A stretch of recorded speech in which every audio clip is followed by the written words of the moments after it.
Welcome back to our channel. For those of you that are watching us again, today we're talking about the 2024 NCA exam schedule that was just released, hot off the press. I want to walk you through line by line, month by month. I'm going to break down what the changes are for you, and we're also going to talk about how to plan your exam schedule. I'll give you some tips based on this new schedule that was just released. So without further ado, let's jump right into it here. On the side, we've got the 2024 NCA exam schedule, which you can pick up right on the NCA website at nca.legal. And it breaks down all the exams for you by each period. So just to give you a little bit of a synopsis here, before we walk through this schedule, I've got this little chart that I've made for you to help compare the previous year's to this year's schedule. Just make that slightly smaller there. Okay, excellent. So we've got 2021 here on the left, 2022, 23, 24. Now, what are the major changes from 2023? The answer is there are almost no changes at all.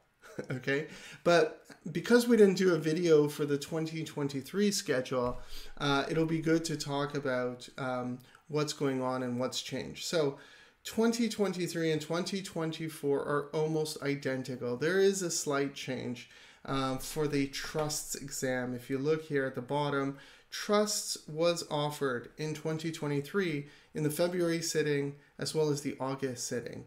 But now that's changed, and trusts is now offered in April and October. That is the biggest change. It's not such a big deal. And so, but because I didn't make a 2023 video, I think this is going to be very relevant for you anyway to listen to in terms of planning out your schedule. So we still have constitutional law, foundations of Canadian law, professional responsibility, criminal law, administrative law. These are the 5 core subjects that everyone must write, that you cannot waive out of unless you've taken these subjects at a Canadian law school. These subjects are offered 4 times a year, just as they have been for years, okay, for over a decade. It's 4 times a year. Prior to COVID, many of you know that the exams were offered in a 1-week period, so over 5 days, sometimes 6 days. These 5 to about 8 exams, sometimes more, were offered in just a 1-week period. So what the NCA has done since COVID, and because the exams are now offered online, they've taken that 1-week period and stretched it over 3 months or so. And so we have the cycle resetting every 3 months. And in that cycle, you have these 5 core subjects that have to be written, and they reset the cycle 4 times a year. So constitutional law and foundations of Canadian law are offered in January, April, July, and October. Professional responsibility and criminal law are offered in February, May, August, November. And administrative law is offered also 4 times a year, March, June, September, and November. So that hasn't changed much. There were some shifts that took place between 21-22, but other than that, it's been pretty consistent since the exams have gone online for these core subjects. They're still offered 4 times a year. We're starting to see more consistency from the NCA. They haven't made much adjustments to the schedule, which is great because you can start planning ahead even without the schedule being released. And so what we have here in 2022, we do see that for the mandatory subjects, which are contracts, torts, and property, these are the subjects that everyone must have taken in their common law degree. If you didn't take those subjects or you didn't perform well in those subjects, then you have to take them at the NCA level. And so that's why we see that these 3 subjects, which are part of the mandatory subjects, are offered 3 times per year. So contracts is offered February, May, and September. That has not changed since 2023. Tort law is offered February, June, and November. Again, that is not changed from 2023. And property law is offered January, June, and November, and there is no change from last year either.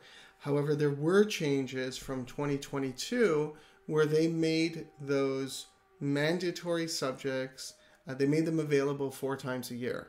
Okay? And I think the NCA found that administering those 4 times a year wasn't necessary. Perhaps there weren't sufficient signups to do so. And so they brought it back down to 3 times a year, which we saw in 2021. Now on to our elective subjects. So there are a number of elective subjects: commercial law, business organization, civil procedures, family, evidence, trusts, tax, and remedies. These exams are all offered twice a year now. Previously, if you look back a couple of years, tax was only offered once a year. Remedies was only offered once a year. And this was highly problematic because if you had chosen these electives, right, let's say you chose tax law and you wrote tax, and for whatever reason you were not successful in passing your tax law exam, you cannot, according to the NCA policy, you cannot then switch the elective and attempt another exam, and because the exam was only offered once a year, that meant that you had to wait, so let's say you wrote your exam in January, for example, you waited until, let's say, March or April to receive your results, and you were not successful, you would have to wait until next January to write that tax law exam, and then again wait for your results for March or April. So a full 12 months would be lost if you weren't successful at that exam. You need to keep that in mind when you're selecting your elective courses. Okay, now most of the elective courses now have been updated and they are offered twice a year. So there's no real advantage of one of these exams over the other in terms of the frequency of them being offered. Okay, so one of the things you should keep in mind when you are planning your schedule and how to optimize that schedule so you can complete your licensing process as quick as you can, you want to take a look at when these exams are being offered. Now, other than the trust exam, which changed by 1 month, there's been no change from 23 to 24 in terms of the timing of these exams. And so I think, again, we're returning to some sort of normalcy here, consistency in the exam schedule, which is great because you can plan out the exams, whether it's 23, 24, now 25. You're likely to see a similar schedule in 25, give or take a little bit of shifting here and there. So take a look at when you're supposed to complete your exams, and you don't want to pick an exam that's being offered, 6 months later, for example. Okay? So keep that in mind when you're selecting your schedule. So we've got, under commercial law, it's being offered January and July, so 6 months apart. The business org exam, February and August, same. Civil procedure, March and September. Family, April and November. Evidence, April and October. Trusts, April and October. Tax is offered February and August, and remedies is offered March and August. You can see that some of these optional exams actually have a smaller waiting gap to write it, right? So if you can catch it on the first half, right, and for whatever reason you're not successful at completing the exam, you can catch it on the end of the tail where there's a shorter gap in between. Just make sure that the marks are released. So make sure that there's at least 3 months between, which I think they are. Quickly skimming through this, there are. So you could opt for one of those exams that have a smaller gap in between to do your resit if you have to. Other than that, the 2024 schedule has not changed from the 2023 schedule. And so the core exams, which are your 5 core exams, are offered 4 times a year in every sitting. The mandatory subjects are offered 3 times a year. That is contracts, torts, and property law. And then the optional subjects are all offered twice a year. Let me just give you my last pointer about a question that I receive quite often. How many exams should I take? How long should it take to complete the NCA process? These are important questions, and there is no one single answer that fits everyone's situation. You really have to look at your own situation and see what you're capable of doing, what you're capable of taking on, based on whether you're working full-time, whether you have a family to care for, maybe you have young children that you're looking after, or you're helping, your parents at work and you're working with them, or you're studying and taking another course. All of these are factors to consider. You should also consider, whether you're a top student or not, and whether you can handle pressure, or, whether perhaps you're anxious when you write exams. All of these can affect how many exams you should write in a sitting, and how long it should take you to complete the entire NCA process. Certainly taking courses, for example, from a provider like us, NCA Tutor, could reduce the amount of study time that it takes you to personally study.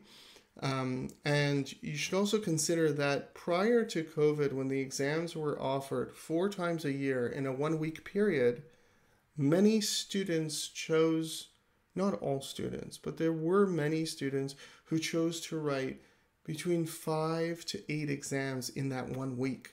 They would write all of the exams that they were assigned. Actually, I've got a video where I interviewed 3 students who attempted to do that, and successfully attempted, might I add. So I'll add the link above so you can watch that video if that interests you. But I've interviewed those students to ask, why do they write all their exams in 1 week? How were they successful? Were they working full-time or not? And they'll tell you their story. It's a great video to watch. And that'll kind of give you an idea, because now the exams are spread out over 3 months. And so you don't have the same kind of stress or pressure studying for 5 to 8 exams in 1 week period. So barring any personal or exceptional circumstances, you should be capable of writing at least 2 to 3 exams in a sitting, because they're now spread out over a longer period of time. So it's fine to take constitutional law and foundations of Canadian law in the sitting, and professional responsibility and criminal law. It is not overwhelming. It's been done before, and you should normally be able to handle it, again, barring any personal or exceptional circumstances. If you need any suggestions, you're welcome to email us at info@ncatutor.com, and we'll be glad to, help you figure out what your schedule should be for the 2023 or 2024 period. That's it from us. Thank you very much for watching. I hope you found this video useful, and we'll see you next time at ncatutor.com.